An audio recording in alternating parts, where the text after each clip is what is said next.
Good morning. Friday catch up. As usual this week, I'm going to have to do a brief vlog. It's been a case of having to moderate my activities. So on Sunday morning, I woke up in an awful lot of pain with my hand and ended up at A&E sort of 5 o'clock in the morning. Now,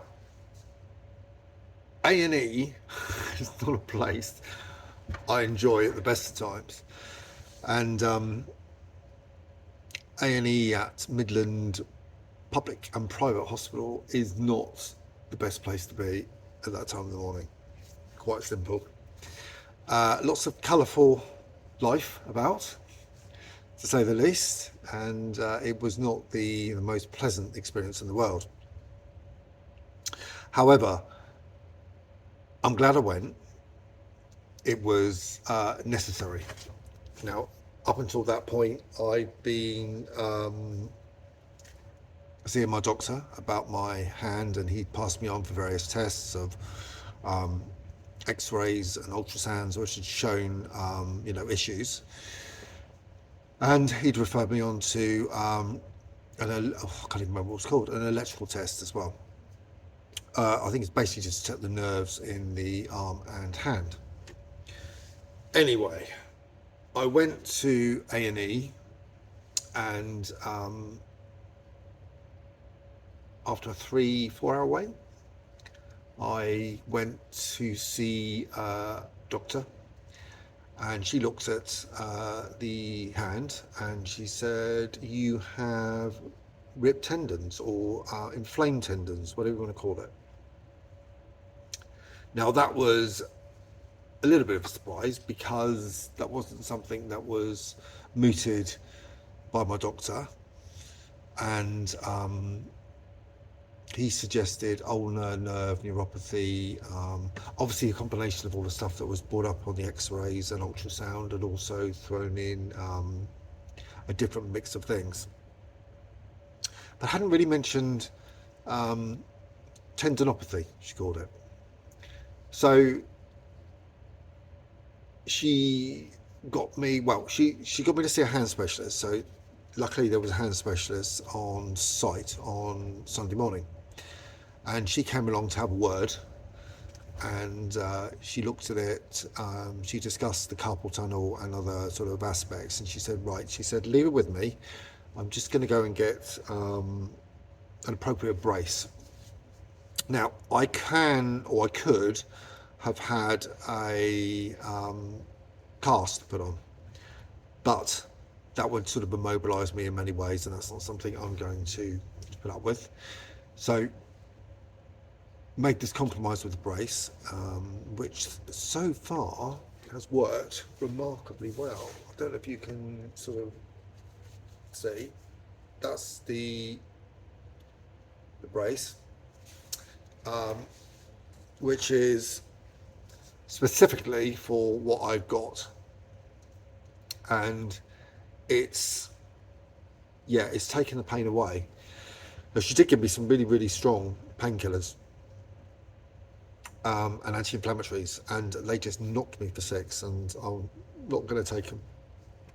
I had this real sensitivity to that type of thing anyway, and I just said no, I'm not going to take them. I've got a prescription just in case, but she said I can only take them for a maximum of 5 days anyway because of problems that could be caused by kidneys.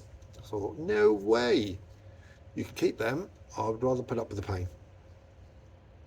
So this is fine. I have to wear this all day and all night, and I only take it off when I shower or bath. And so far it's fine. I'm really not sure how these work, but I think it just holds everything in, as far as I'm aware. So yes, I don't know how that happened. I don't know how I caused that problem with my tendons. I know I've had a few problems there for a while, but I assume that's sort of more carpal tunnel and blogging, which is can also be a problem. So when you're constantly typing away, that causes all number of problems for your hand. A lot of people who get carpal tunnel work with either computers or in an environment where they're using their hands a lot, or their hands are put in unnatural positions, whatever that may be. So, I mean, I've been blogging now for 10 years. So I'm just keep looking that way because I'm kind of watching Sky News on my phone as well, just to catch up on the latest. So I always do that just for work, as you know. Anyway, so the activities that we do with our hands sometimes are not the best. So whether you're playing a sport, but like tennis or golf, or as I say, blogging, it can cause long-term issues. And as I said, after 10 years of blogging, it has sort of, I suppose, taken its toll. I mean, there was a stage I was blogging every single day. I mean, at the moment, I'm having to vlog, so I'm having to do a video log, and is having to stick to once a week, which is a little bit out of my comfort zone because I'm, used to writing. That's my preferred medium. I will, now we prepared the holiday in Vietnam, I will be typing there, so I'm going to have to sort of keep a diary as I travel to Vietnam. Luckily, I mean, we're not going on a huge journey. We're just sort of in Ho Chi Minh for 4 days. Probably a couple of days too long. Having done my research, it probably could all been done within, 2 days. However, there's a lot to see. We can take the time to relax, even though it's a busy city. We're staying at the Orchids Hotel, which is a lovely, lovely hotel in District 3, which is just outside of District 1. Now, District 1 is I suppose all the tourists and backpackers stay there. It's quite a lively place. District 3 is more green and lush. It's a little bit more relaxing, and it's a little bit more authentic, which is the reason I chose it. So I'm going to be blogging at that point. I shall have my trusty laptop with me, and I will be doing it. So I really do need to get my hand sort of in the right condition to do that, which is why I'm doing video logs at the moment. So as I say, Vietnam is booked. It's all done. So I mean, after Hanoi, we're going on to Da Nang, which is really like a beach resort, and we're a couple of days there just so can recuperate, sit by the beach for a bit. Apparently, it's one of the loveliest beaches in the world, and I can't actually remember what it's called, which is really terrible. Is it Mai Kea Beach? Really nice hotel there. It's I booked a suite there as well, so it's lovely, and it's got a complete water frontage view, so it's lovely. So I'm looking forward to that. And from there, we're going on to Hoi An, and we're going to be there 4 days, I think it is. And that is one of the highlights for me. It's one of the most special places in the world.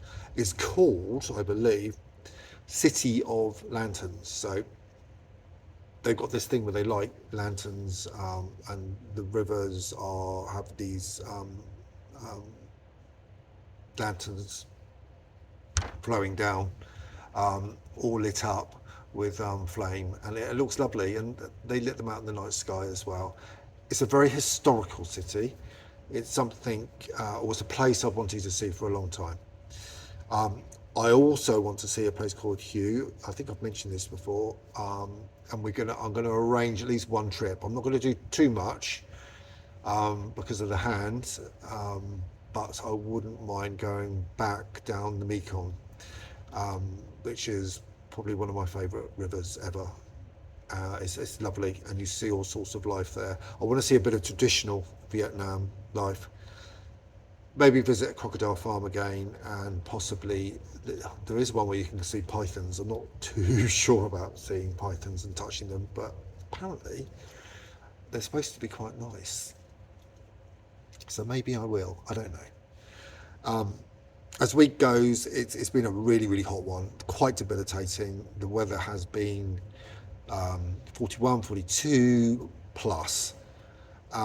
It's been baking, and I don't complain about the heat, but my aircon at home has given up. The aircon in the shop has given up. Literally, it's been atrocious, and it's only going to get worse, I think. There was a massive storm in the hills surrounding us, which knocked out the power of a lot of homes. So we have a lot of staff that come in from there, and they've been without power for quite a while. So it has sort of impacted staff where I'm working as well. And obviously the bugs and the spiders and all sorts are out at the moment because, I don't know, it's the heat that brings them out. Not nice. So I do my best to avoid that. And yeah, and Akira, the little kitten, he had his balls chopped off, and he's fine. He was a little bit docile to begin with. I think he's got used to it, and he's back to being his little pain in the butt self, really. So yeah, that's all done. That's one less worry. He's been vaccinated. One more to go, and then he'll be okay to go to the cattery when we go on holiday. So yeah, let's see what this week will bring. More hot temperatures, I'm sure. So good to talk to you all. Ciao.